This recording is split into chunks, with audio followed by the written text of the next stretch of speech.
ruošiams važiuoti nardymo safarį ir porą žodžių apie plūdurą. Plūduras yra must, tai yra jūsų saugumo priemonė. Raudonojo jūroje yra privalu turėti. Jūs galite nusipirkti, pasiskolinti, įsinuomoti, bet kiekvienas naras privalo turėti plūdurus. Matot, įvairovė jų labai didelė. Aš kažkada tai buvau nufilmavęs ilgoką video apie plūdurą, kaip jį paruošti nardymui, kokie jie būna, kam naudojami. Brūdai, kaip minėjau, spalvos labai skirtingos, dydžiai taip pat skirtingi, mažiausias, didžiausias. Vienas iš pagrindinių skirtumų tai uždaras ir atviras SMB plūduras. Uždaras plūduras, galas yra užsiūtas ir tokio plūduro jūs negalit pripūsti naudojant oktopusą. Uždaram plūdurui pripūtimui naudojamas šitas ventilis, tik tai. Dažniausiai šitokie plūdurai neturi čia švino plokštelės. Tam, kad jisai stovėtų vandenį, kaip beje ir šitas, reikia jį traukti į apačią su virvutė, žodžiu, suteikti jam šiek tiek neigiamo plūdrumo. Ir dabar atviri plūdurai. Atviras plūduras jis todėl yra atviras, todėl kad čia yra tiešenė. Ir šitą tiešenę galim panaudoti tam, kad pripūst. Įstatom oktopusą ir pripučiam. Taip pat plūdurus galima priputinėti naudojant šitą pritaisiuką. Ir visi plūdurai pas mus turi overpressure valve arba slėgio apsauginį vožtuvą. Kai priputinėsim plūdurą, prisiminkime truputėlį teorijos. Kai pas mus keičiasi gylis, kartu su juo keičiasi slėgis ir keičiasi oro tūris arba dujų tūris. Taigi, su kiekvienu 10 metrų vandens stulpo pas mus dasideda 1 baras slėgio. Jeigu mes su jumis būsim 5 metruose, 5 metrai, tai yra tas gylis, kur mes atliekam safety stopą.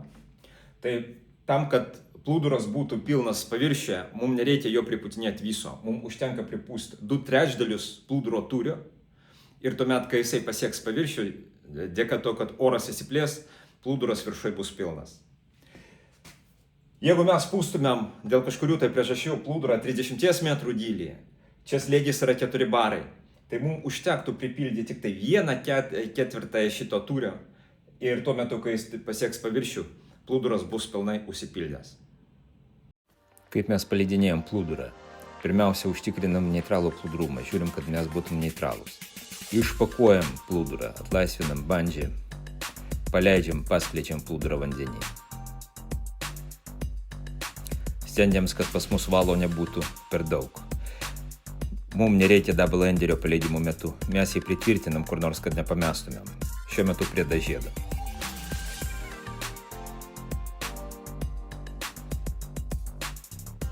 Stengiamės, kad valas nesiplakstytų vandenį. Paruošiam tišenę, paimam oktopusą ir kontroliuojamo būdu pripučiam. Žiūrim, kad oktopusas neįstriktų pačiam plūdure ir kad mus neiškeltų pripūstas plūduras už oktopuso. Kontroliuojamo būdu pripučiam. Galim bišķi paplaukt į apačią, kad kompensuot perteklinį plūduro plūdrumą. Ir paleidžiam. Paleidom plūdurą, susitvarkom su oktopusu, kad jis nebalbatuotų.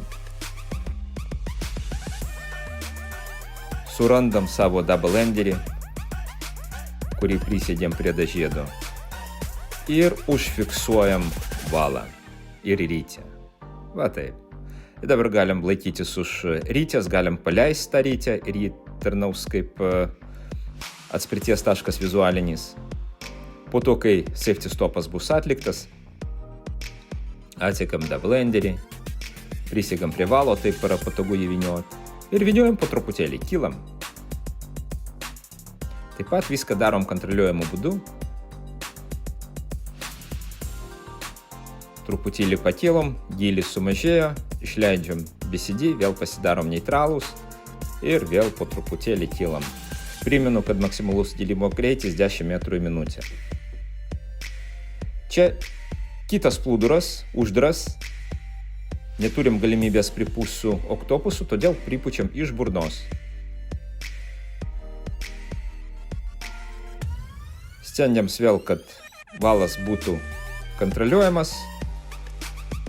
Paleidom. Išlaikėm savo neitralų plūdrumą.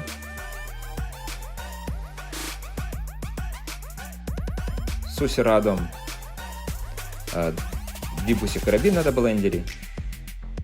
Ir kaip ir praeitą kartą, užfiksavom spūlę. Viskas yra paprasta. Sėkmės raktas – neutralus plūdrumas.